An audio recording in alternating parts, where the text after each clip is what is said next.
Hello everyone, সবাইকে আবারও Tripoli job বিডির পক্ষ থেকে ধন্যবাদ।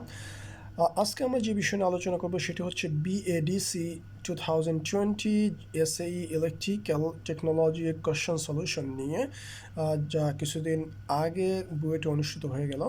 এখানে ডিপার্টমেন্টে 10টি কোশ্চেন থাকবে।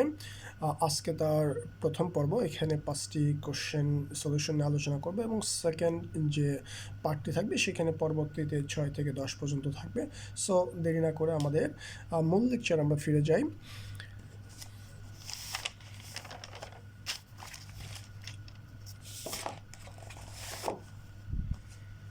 এই হচ্ছে কোশ্চেন নাম্বার 1। কোশ্চেন নাম্বার 1-এ যে বিষয়টি দেওয়া ছিল খুবই সিম্পল এবং খুবই ইম্পর্টেন্ট।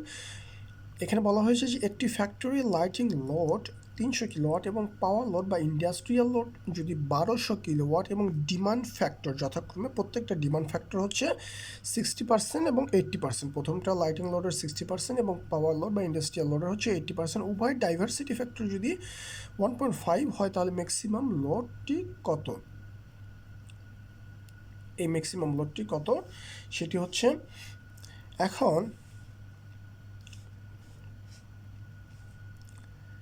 আমরা এই ডায়াগ্রামটা যদি আমরা লক্ষ্য করি সেই ক্ষেত্রে আমরা বলতে পারি যে এখানে লাইটিং লোড চলতেছে, অনেকগুলো লাইটিং লোড আছে এবং লাইটিং লোডের ডিমান্ড ফ্যাক্টর হচ্ছে 60%।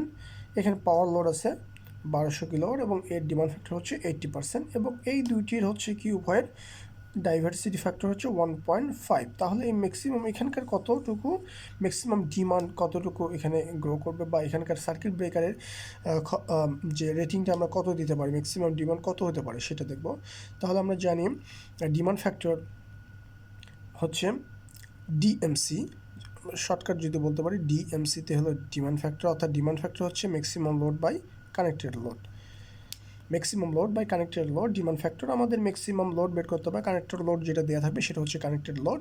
সো কানেক্টেড লোড জানা আছে এবং কানেক্টেড লোডের সাথে যদি আমরা ডিমান্ড ফ্যাক্টর গুণ করে দিই তাহলে হচ্ছে আমাদের ম্যাক্সিমাম ডিমান্ড ফর লাইটিং লোডের জন্য ম্যাক্সিমাম ডিমান্ডটা আমরা পেয়ে গেছি 180 কিলোওয়াট। ম্যাক্সিমাম ডিমান্ড ফর পাওয়ার লোডের ক্ষেত্রে কত হচ্ছে, এর ডিমান্ড ফ্যাক্টর 0.8 অর্থাৎ 80% ইন্টু 1200 কিলোওয়াট হচ্ছে 960 কিলোওয়াট হচ্ছে এখানকার হচ্ছে ম্যাক্সিমাম ডিমান্ড। এখন আমাদের ডাইভার্সিটি ফ্যাক্টর দেওয়া আছে, আমরা জানি ডাইভার্সিটি ফ্যাক্টর হচ্ছে সাম অফ ম্যাক্সিমাম ডিমান্ড, সবগুলো ম্যাক্সিমাম ডিমান্ডের যোগফল বাই ম্যাক্সিমাম ডিমান্ড। অর্থাৎ এই ক্যালকুলেশনটা করলে আমাদের ম্যাক্সিমাম ডিমান্ড হচ্ছে 760 কিলোওয়াট। এখানকার ম্যাক্সিমাম ডিমান্ড অর্থাৎ এই কেবলের ম্যাক্সিমাম ডিমান্ডটা এত হবে। সো এটা খুবই সিম্পল। পরবর্তী কোশ্চেনের সলিউশনে যাই।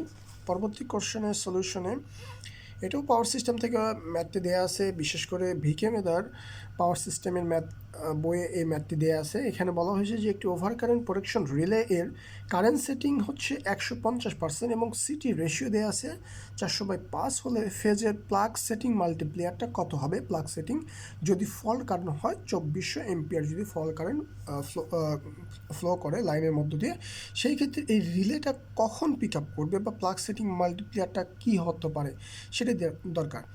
আমরা আগে জানি যে প্লাগ সেটিং মাল্টিপ্লিয়ার অর্থাৎ রিলের একটি সেটিং দেওয়া আছে, কত মাল্টিপ্লিয়ার অর্থাৎ কত ফ্যাক্টরে এটা সেটিং করতে হবে সেই রিলে বিষয়ে এটা দেওয়া আছে। পরবর্তী যদি রিলে বিষয়ে কোনো আমি ভিডিও তৈরি করি সেই ক্ষেত্রে এখানে বিস্তারিত আলোচনা করব। জাস্ট এখন এর যে ফর্মুলা আছে এই ফর্মুলাটা নিয়ে আলোচনা করি। প্লাগ সেটিং মাল্টিপ্লিয়ার হচ্ছে fault current in a relay coil, অর্থাৎ রিলে কয়েলের মধ্য দিয়ে যে ফল্ট কারেন্টটা যাবে বাই পিক আপ কারেন্ট, অর্থাৎ রিলে কয়েলটা কখন পিক আপ করবে।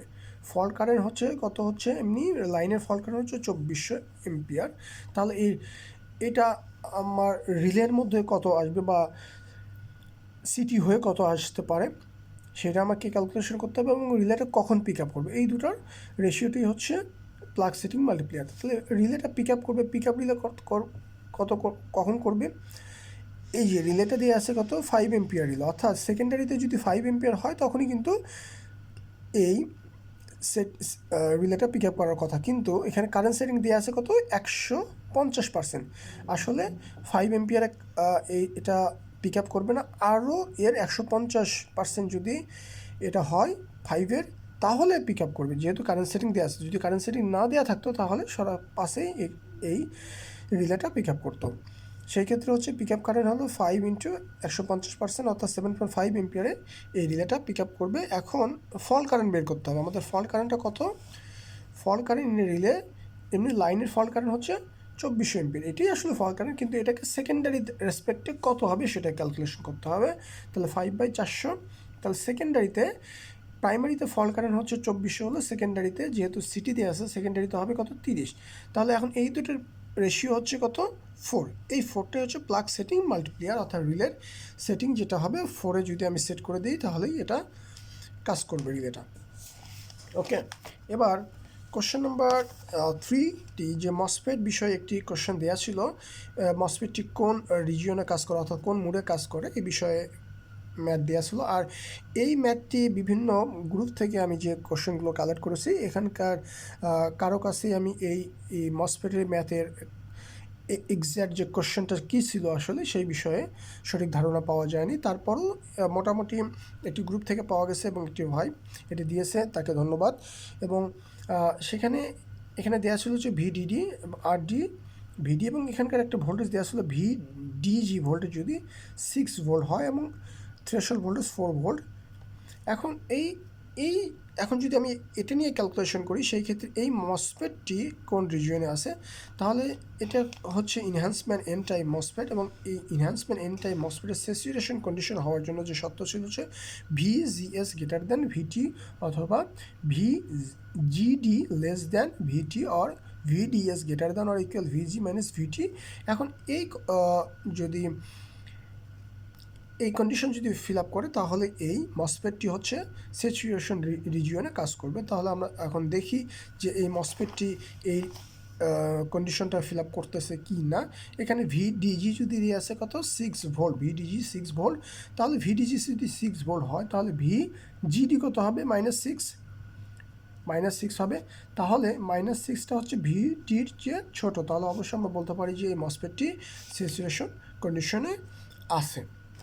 ওকে, এবার কোশ্চেন নাম্বার 4-এ আমরা যাই, এবং কোশ্চেন নাম্বার 4-এ যে বিষয়টি দেওয়া আছে এখানে একটি কোশ্চেন নাম্বার 4-এ দেওয়া ছিল যে এমপ্লিফায়ার দেওয়া ছিল অপএম্প অপারেশন এমপ্লিফায়ার, এবং এই অপারেশন এমপ্লিফায়ারের যে ম্যাথ দেওয়া ছিল এই আরএফ এর মান ভ্যালু বের করতে হবে, এবং V0 হচ্ছে কত? -8.75, এবং V1 V1 3, V2 হচ্ছে 3 ভোল্ট, এবং V1 হচ্ছে 2 ভোল্ট, এবং 4 এটা সহজ। এটা হচ্ছে একটি শর্টকাটে যদি আমরা করতে চাই বা বেসিক নিয়মই হচ্ছে যে এটি একটি আমাদের সামিং এমপ্লিফায়ার। এর আগে আমার অপারেশন এমপ্লিফায়ারের কয়েকটি ভিডিও দেওয়া আছে যে operation amplifier, summing amplifier, average এমপ্লিফায়ারের উপর, আপনারা চাইলে ওই ভিডিওগুলো দেখতে পারেন। যাই হোক, এটি হচ্ছে একটি সামিং এমপ্লিফায়ার, এবং সামিং এমপ্লিফায়ারের ইকুয়েশন হচ্ছে V0 হচ্ছে -RF/R1, এখানকার 1 যদি আমি ধরি RF/R1 into V1 plus RF/R2 into V2, এবং মাইনাস চিহ্ন দিতে হবে। এখন তাহলে এই ক্ষেত্রে আরএফ এর ভ্যালুটা যেহেতু বের করতে হবে, তাহলে বাকিগুলোর ভ্যালু অবশ্যই দেওয়া আছে, তাহলে বাকিগুলোর ভ্যালু থেকে আমরা ক্যালকুলেশন করে V1/R1 V2/R2 করলেই এবং -8.75 করলেই আমরা পেয়ে যাচ্ছি যে আরএফ হচ্ছে 4.375 ওহম। ওকে, খুবই সিম্পল। এবং এবার আমরা আসি যে আমাদের কমিউনিকেশন সেক্টর থেকে একটি ম্যাথ দেওয়া ছিল, যে কমিউনিকেশন সেক্টরে যে ম্যাথটি দেওয়া ছিল যে একটি পিসিএম মডুলেটর এর ইনপুটের অ্যানালগ সিগন্যালের ফ্রিকোয়েন্সি হচ্ছে 10 কিলো হার্টস, এবং সিগন্যালের ম্যাক্সিমাম এবং মিনিমাম মান যথাক্রমে +8 MV অর্থাৎ মিলিভোল্ট এবং -8 মিলিভোল্ট। যদি কোয়ান্টাইজেশন স্টেপের মান যদি অর্থাৎ যে রেজুলেশনের মান যদি হয় 0.03125 মিলিভোল্ট হয়, তবে আউটপুট সিগন্যালের যে ডাটা রেট সেই ডাটা রেটটি কত? তাহলে আমরা একটি সূত্র অবশ্যই জানি, এটি বিপি লাথির কমিউনিকেশন বইয়ে এই ম্যাথটি পাবেন। সেখানে বলা আছে যে ডেল ইকুয়াল টু MP/L। এখানে ডেল হচ্ছে কি? স্টেপ সাইজ, MP হচ্ছে পিক ভ্যালু, সিগন্যালের পিক ভ্যালুটা কত, আর এল হচ্ছে কোয়ান্টাইজেশন লেভেল। তাহলে আমরা যে স্টেপ সাইজটা আমাদের জানা আছে এত মিলিভোল্ট, এবং 2 ইন্টু পিক ভ্যালু কত? 8 millivolt peak value by L, অর্থাৎ এলটা হচ্ছে ক্যালকুলেশন করলে আমরা পাচ্ছি কত? এল হচ্ছে 512, এবং 512কে যদি আমরা 2 এর উপর যদি এন আকারে লিখতে চাই, L equal L equal to power N equal যদি লিখতে চাই সেই ক্ষেত্রে এন হচ্ছে 9, তাহলে 9টা যদি এন হয় সেই ক্ষেত্রে আউটপুট সিগন্যালের ডাটাটা হচ্ছে RBN FS। এফএসটা কত, সিগন্যাল ফ্রিকোয়েন্সি আমাদের কত ছিল 10 কিলো হার্স, এবং এন এর মান আমরা পেয়ে গেছি, তাহলে সেই ক্ষেত্রে হচ্ছে 90 কিলো হার্স। এই হচ্ছে আজকের যে পার্ট নাম্বার 1-এর কোশ্চেন সলিউশন 1 থেকে 5। ওকে, ধন্যবাদ, ভালো থাকবেন, সুস্থ থাকবেন এবং পরবর্তী ভিডিও দেখার জন্য আমন্ত্রণ। আল্লাহ হাফিজ।